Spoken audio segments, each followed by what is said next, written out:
Hello लोगोफोर गिबियाव नोंथांमोनखौ बयखौबो आंनि गोसो गोरबोजों खुलुमनाय आरो सिबिनायखौ जासिहरग्रोनाय थाबाय। लोगोफोर दिनै जोंहा माने बोसोर गोदाननि फुजा दङ। जोंहा बोसोर गोदाननि फुजाखौ जोबनायावसो लानाय जाबाय आरो लास्टआव आरोना। जोंहा दौरि गाहाय नालाय ओंखायनो दा जोंहा रायजोनि फुजाजों एखेलगे लानांगौ जायो नालाय ओंखायनो जोङो माने एखेलगे लानाय जाबाय आरो लास्टआवसो मोननाय जाबाय। अजाफोरखौबो मोनलायलाया नालाय बेनो आरो लोगोफोर दा नै माइरं खुनानै लांनांगौ एसे नियम मथेसो आरोना बियो 7 बार देफ्रामनांगौ आरो देनानै लांनांगौ बेनो लोगोफोर दा दनाव लांनांगौ बेखौ थुलुसि जरा होनानै लाग्रोबाय ओमफ्राय बिनि सायाव थालिर लाइ बबाय आरो ओमफ्राय दा आरामसे माइरंखौ दनाव होनोसै आरो लोगोफोर।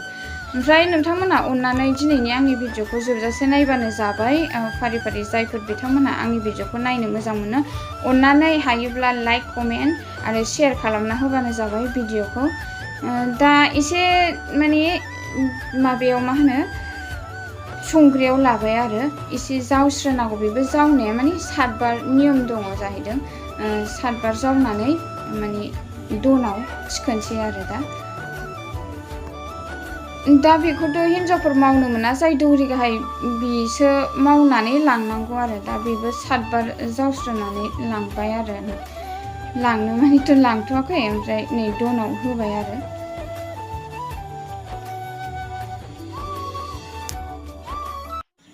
दा दुगैस्रां लोबस्रां रायजोनि फुजायाव थांनांसिगौ बेखौनो लानानै थांनांगौ। माइरं दहाय दनाव थिखोदोंमोन ना बेखौ लानानै थांसिगोन आरो ओमफ्राय फिसाजोआ बुहुद डिस्टार्ब खालामो बिफाजों थांफानो नागिरबाय थायो आथिङाव बुबथादों।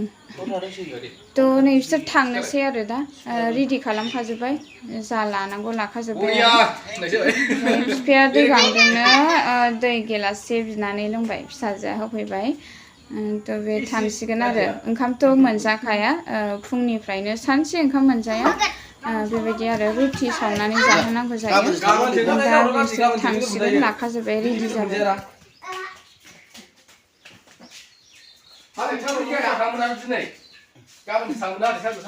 खोन्थादो दे अबाव थांनो नागिरदों खोन्थालाय। दौरि गाहाय नालाय गामिनि दिनै जोंहा गारजा फुजा दङ बेहाय फुजा होनो थांसै गारजा फुजा दिनैनिफ्राय गाबोन सानसे दिनै सानसे ओमफ्राय थांबाय थानोसै गाबोन लोगो मोनबावसिगोन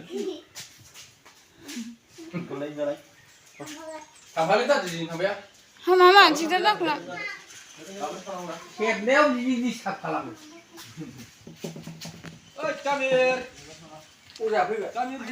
मामि फैदो हामा मा हामा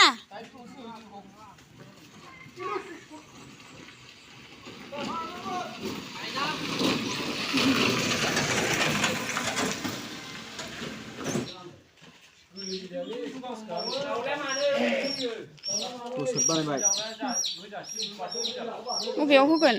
बाथौआव प्रसादा बिदिसो माइरंजों थुलुसिजों लगायनाय। दिनैबो दंबावो गारजा फुजाया मैयाजों दिनैजों नालाय दिनै लास्ट दिनै जोबसिगोन। दिनै नै अफ्रि गोथार नांगौ जौ बेखौ दा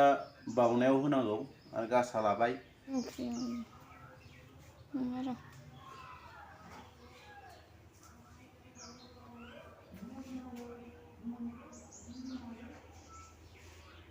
अफ्रि गोथार बेयो सानसेनो संनानै सानसेनो सोनांगौ बेखौ। बिस्कुट जादो होमबा दे गैला ओरैजाय फुजा दंबावो नोंहा आरजिखांनानै रायजोनि देरायाव आरजिखांबासो गगोन जोंना बिदैया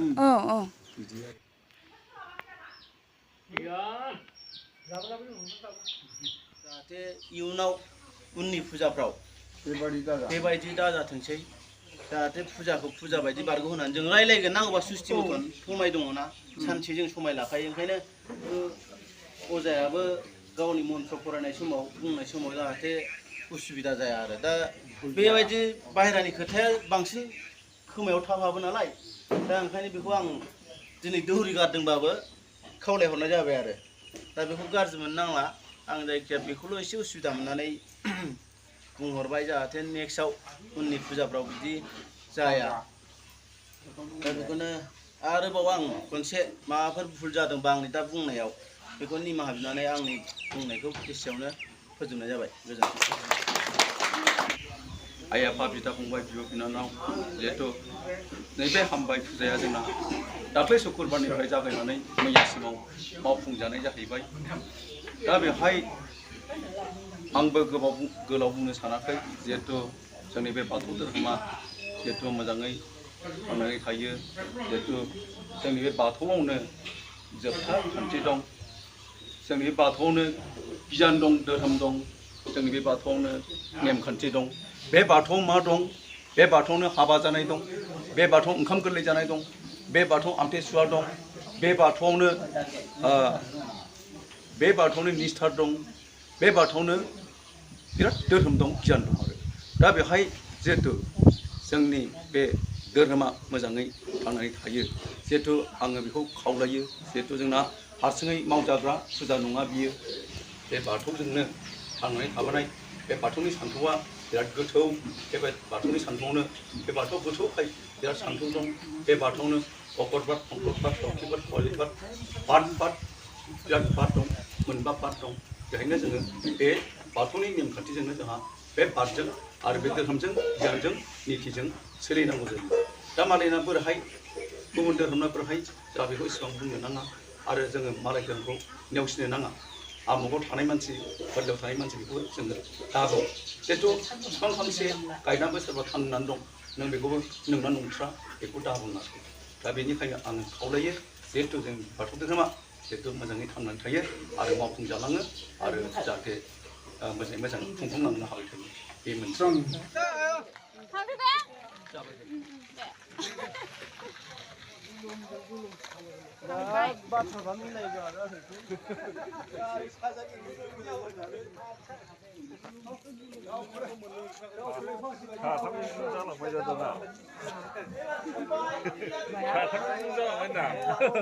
फुजाया थांबाय